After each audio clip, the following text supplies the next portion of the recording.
পাকা ঘরে ১০ বর্গফুটের একটি হাউস, যার ভেতর ১০ ইঞ্চি উঁচু মাচা তৈরি করা হয়েছে। ছোট এই হাউসে রয়েছে ৩০০ মণ পেঁয়াজ। এয়ারফ্লো মেশিনের সাহায্যে হাউসের ভেতর পেঁয়াজের তাপমাত্রা ঠিক রাখার জন্য দেয়া হচ্ছে বাতাস। গেল এপ্রিল মাসে রাখা এসব পেঁয়াজ এখনও ভালো রয়েছে। চাষিরা বলছেন, সনাতন পদ্ধতিতে পেঁয়াজ সংরক্ষণ করলে সেই পেঁয়াজ খুব বেশি দিন ভালো থাকে না।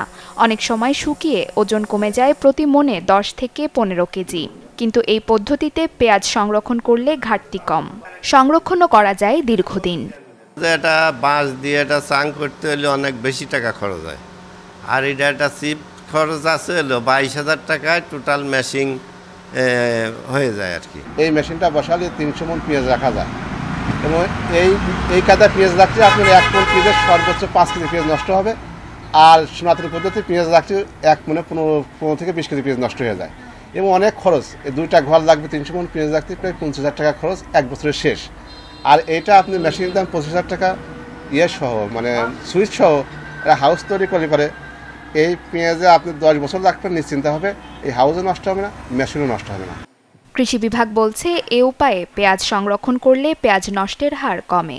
সেই সাথে দীর্ঘদিন ধরে পেঁয়াজ ভালো থাকার কারণে আমদানি নির্ভরতাও কমবে। এই পদ্ধতিতে আমরা দেখেছি বিভিন্ন কৃষকের ঘরে ৬ থেকে ৮ মাস পেঁয়াজ ভালো থাকে এবং পেঁয়াজের পচনের যে কনভেনশনাল ওয়েতে পেঁয়াজ রাখলে যে ২০ থেকে ৩০% পেঁয়াজ পচে যায় সেটা অনেকখানি কমে আসে। ১৫ থেকে ২০ ভাগ পেঁয়াজের পচন রোধ করা সম্ভব এবং একই সাথে এই সংরক্ষণকালও নর্মাল যে কনভেনশনাল ওয়েতে সংরক্ষণ করে তার থেকে ২ থেকে ২.৫ মাস বেশি সংরক্ষণ করা যায়।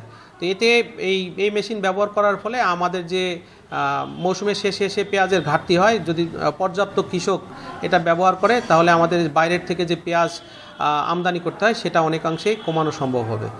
এয়ারফ্লো মেশিনে সংরক্ষণে খরচ কম হওয়ায় খুশি এই জেলার চাষিরা।